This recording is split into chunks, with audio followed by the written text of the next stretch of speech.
Hello everyone, welcome back to my channel smart study with doctor Sandeep. आज की video में हम बात करेंगे एमएड 4 सेमेस्टर के पेपर गाइडेंस एंड काउंसलिंग, जिसका कोड 4005 है।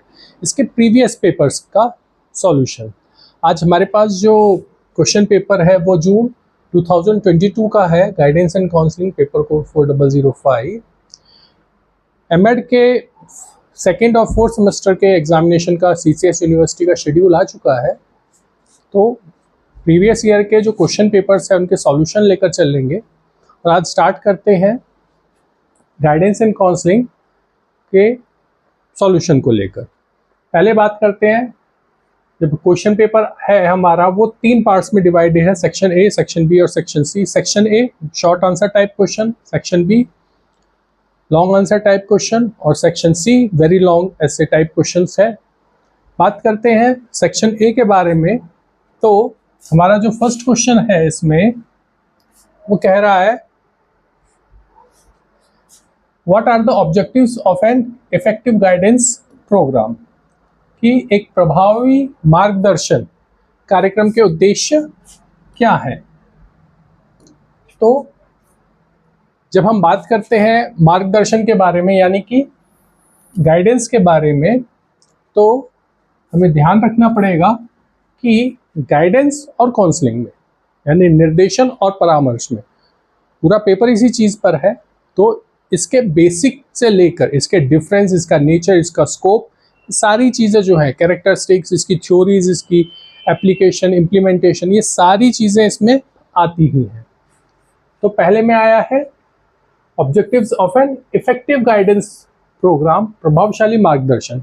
जब हम इसका सॉल्यूशन देंगे, मैं हर वीडियो में अपने स्टूडेंट्स को अपने क्लासरूम में ये चीज़ ज़रूर कहता हूँ, आपका जो भी क्वेश्चन हो, चाहे वो कितना ही छोटा क्यों ना हो, उसकी मीनिंग और डेफिनेशन ज़रूर बताइए, कि इससे आपका कंसेप्ट क्लियर हो जाए कि हाँ, आपको उस क्वेश्चन का मीनिंग डेफिनेशन पता है, तो आपको उस क्वेश्चन के आंसर की प्रॉपर जानकारी है।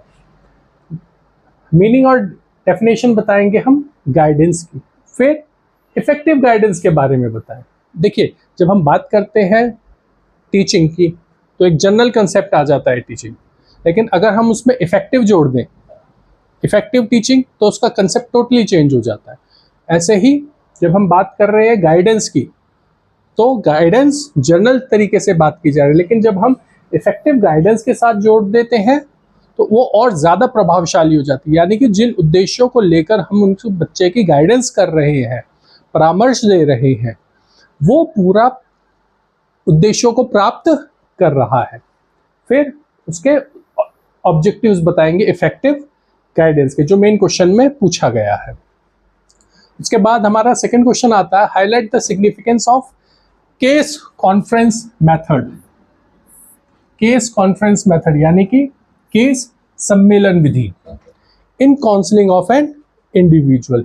एक व्यक्तिगत परामर्श में केस काउंसलिंग विधि के महत्व पर प्रकाश डालना।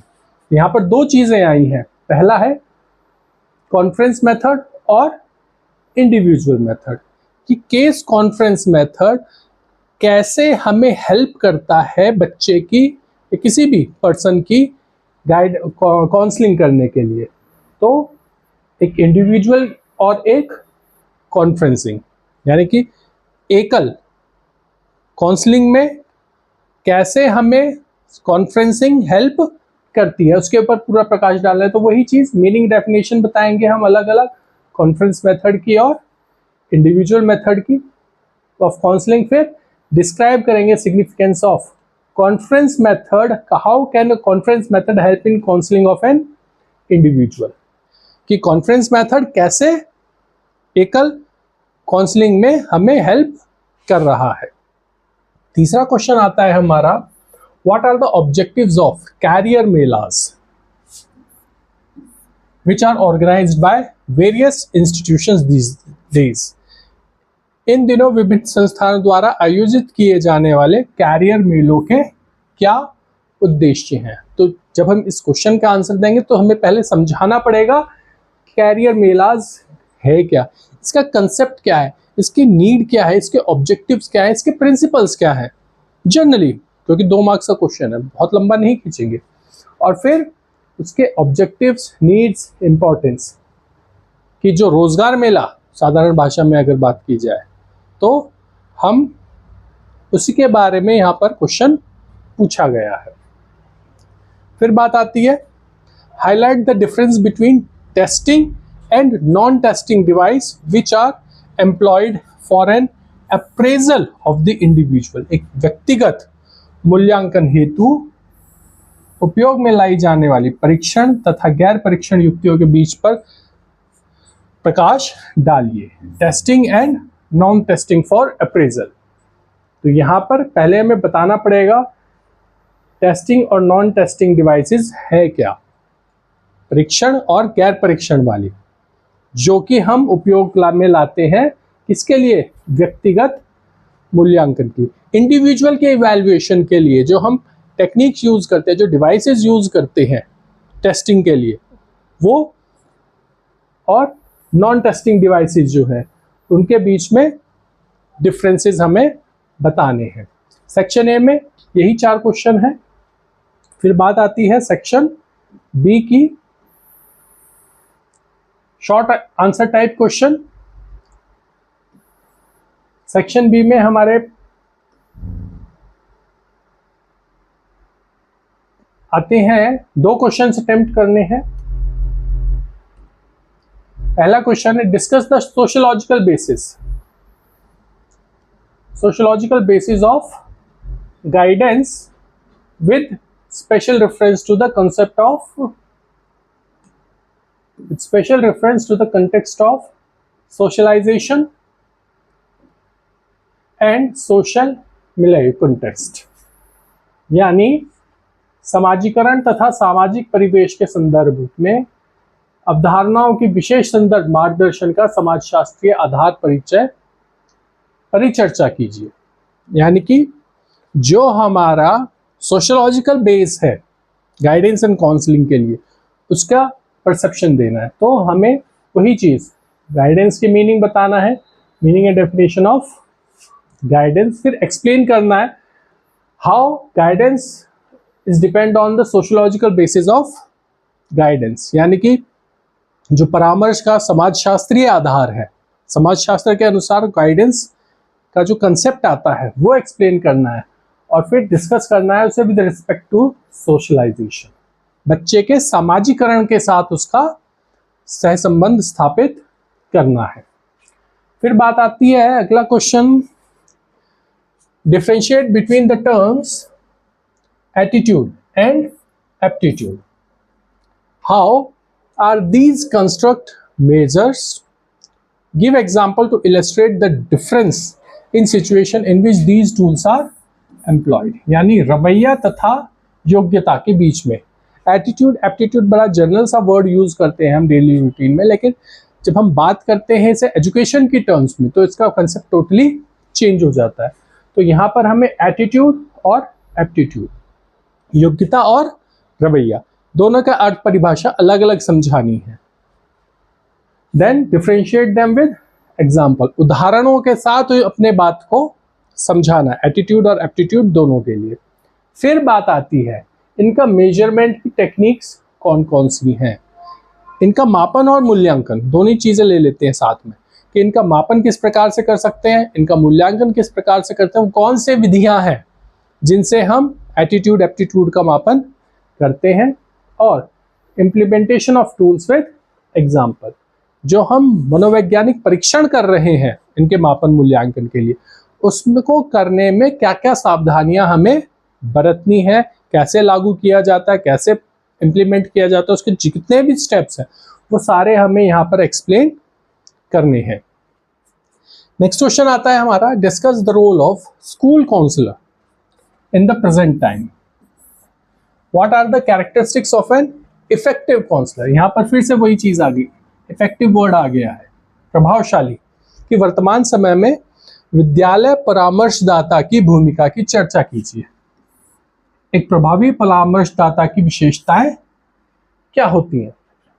काउंसलर है ठीक है, लेकिन इफेक्टिव काउंसलर के क्या कैरेक्टरिस्टिक्स है? तो हमें बताना पड़ेगा काउंसलिंग का कंसेप्ट क्या, मीनिंग डेफिनेशन क्या है, देन काउंसलर क्या है, और काउंसलर इन स्कूल, आज हर विद्यालय में काउंसलर की नियुक्तियां की जा रही हैं प्रेजेंट टाइम में।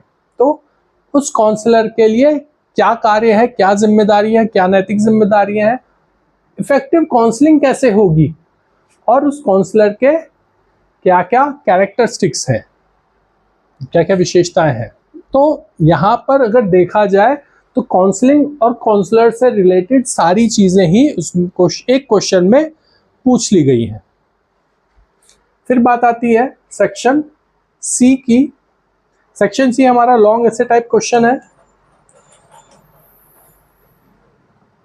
और 3 क्वेश्चंस हैं, 3 क्वेश्चन करने हैं हमें, 16 मार्क्स का एक question. Section C long essay type question.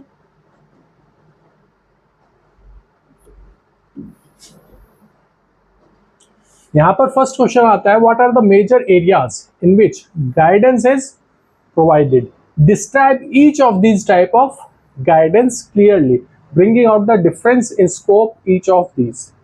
कि प्रमुख क्षेत्र कौन से हैं जिनमें मार्गदर्शन उपलब्ध कराया गया है, इसमें से प्रत्येक क्षेत्र में अंतर को स्पष्ट रूप से बताते हुए इनके मार्गदर्शन के प्रत्येक का वर्णन कीजिए। मार्गदर्शन के बारे में सारी ही चीजें अगर क्वेश्चन में देखा जाए तो सारी ही चीजें पूछ ली गई है गाइडेंस की।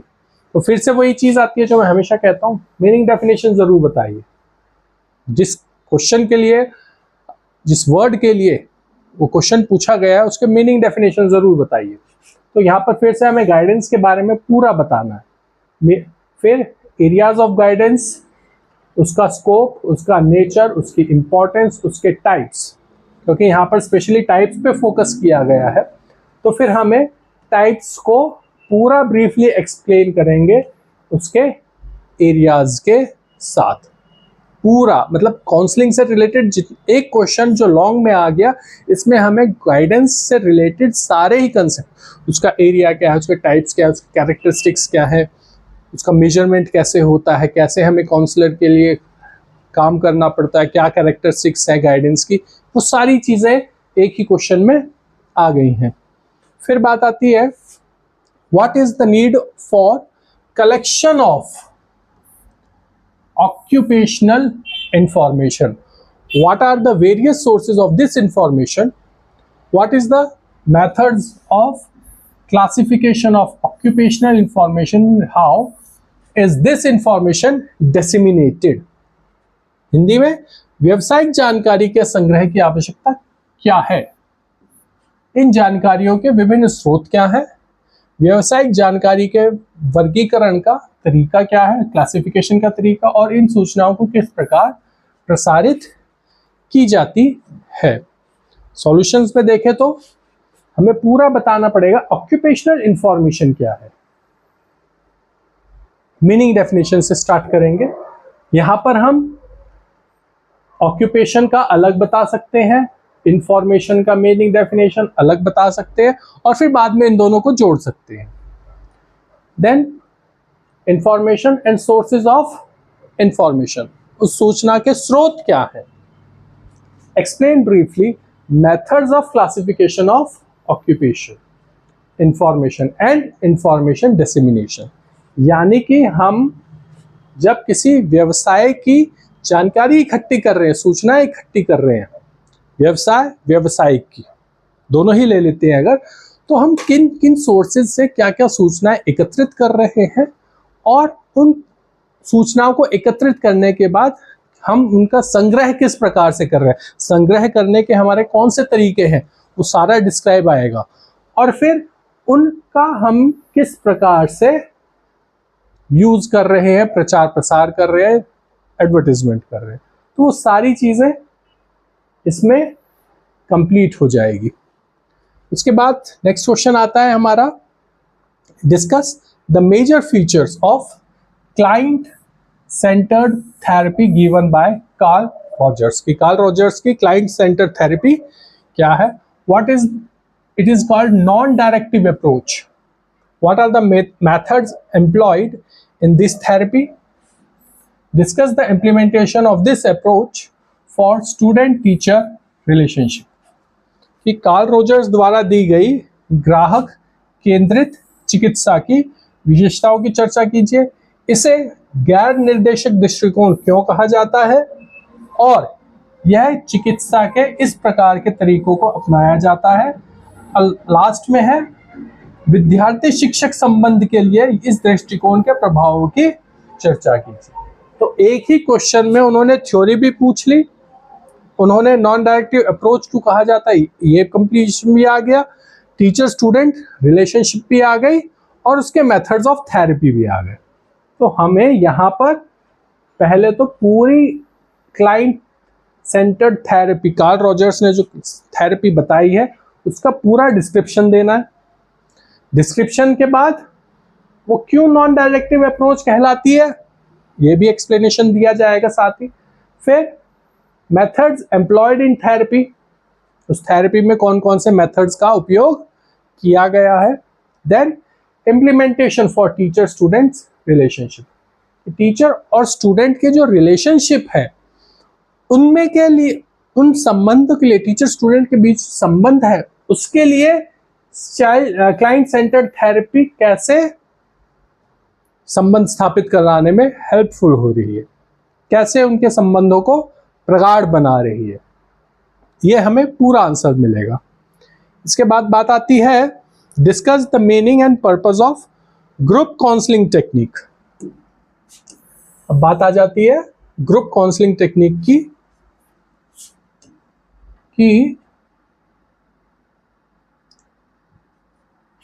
Discuss the meaning and purpose of group counselling technique. What are various types of group counselling, इसके टाइप्स भी पूछ लिए हैं। Discuss the importance and application of group counselling in regular subject classes, school assembly and school clubs, यानी समूह परामर्श तकनीक के अर्थ उद्देश्य पर चर्चा करें। समूह परामर्श के विभिन्न प्रकार क्या हैं, नियमित रूप में कक्षाओं में, विद्यालय सभाओं में और विद्यालय क्लबों में समूह परामर्श के महत्व और अनुप्रयोग पर चर्चा कीजिए। क्वेश्चन एक ही है लेकिन उसका अलग अलग इम्प्लीमेंटेशन क्लासरूम में, असेंबली में, क्लब्स में पूछ लिया गया है। तो यहाँ पर भी वही चीज आएगी कि meaning and definition of group counselling. अब वही चीज है, इंडिविजुअल काउंसलिंग अलग हो गई, ग्रुप काउंसलिंग अलग हो गई। हम इसमें काउंसलिंग से भी स्टार्ट कर सकते हैं या सीधा ग्रुप काउंसलिंग से भी स्टार्ट कर सकते हैं। फिर ग्रुप काउंसलिंग के लिए कौन सी टेक्निक्स है, क्या इंपॉर्टेंस है, उसकी एप्लीकेशंस क्या है, उसके कैरेक्टरिस्टिक्स क्या है और कितने टाइप्स की ग्रुप काउंसलिंग होती है। यानी समूह ग्रुप काउंसलिंग के लिए पूरा जो कंसेप्ट आ जाता है वो इस क्वेश्चन में कंप्लीट कर दिया गया है।